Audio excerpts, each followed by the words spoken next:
Hi everyone, welcome back. Today, we're covering a hot topic. How to save big on income tax legally and effectively. Whether you're working in the city, a business owner, or supporting a family, these tips can help you reduce your tax bill and maximize your savings. Before we dive in, it's worth noting that Singapore's annual tax relief cap is currently set at $80,000. We'll show you the most efficient ways to reach the cap while making the most of your money. Tip number 1. Maximize your CPF contributions. Voluntary top-ups to your CPF special account or retirement account not only help build your retirement savings, but can also qualify you for tax relief. For instance, topping up your own or loved one's CPF can help you claim up to $7,000 in tax relief each year. Tip number 2. Don't miss out on family-related reliefs, especially if you're a working mom. Qualifying Child Relief QCR, Child Relief Disability. Women in the workforce with children under 16 or children still in full-time school can easily hit that $80,000 cap if they have at least 2 children. And be mindful if your child earns more than $8,000 from internships or part-time work in assessment year 2025. It could disqualify you from some child reliefs. Please also take note that the $8,000 is currently at $4,000 for year 2024. Tip number 3.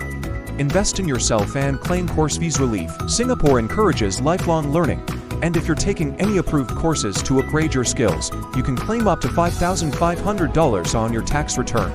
But the courses have to be job-related or new job requirements. Better check first before attending the course. Tip number 4.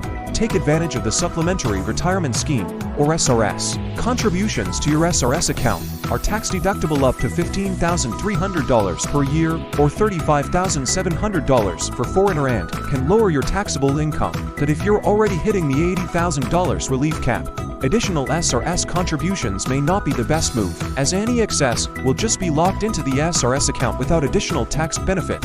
Tip number 5. Track your donations to approved IPC charities and get a whopping 250% tax deduction. In Singapore, donations to registered charities offer a substantial deduction, so not only can you contribute to meaningful causes, but you can also reduce your tax bill significantly. Just remember to keep the receipts. Tip number 6. If you're renting out a property, there's an option for tax savings too.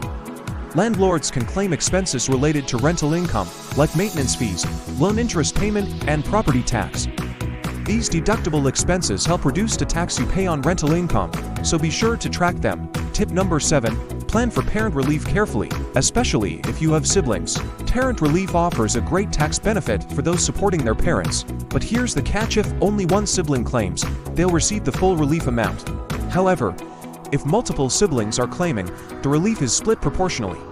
So, it's essential to discuss with your siblings who would benefit most from the full claim. Without clear communication, this could create surprise tax adjustments and even risk souring relationships. It's always a good idea to coordinate with family members. By discussing ahead, you can maximize the family's overall tax savings while avoiding any misunderstandings. Just a bit of planning can go a long way in keeping both your taxes and family ties in check. And that's it. Smart, straightforward ways to save on income tax in Singapore.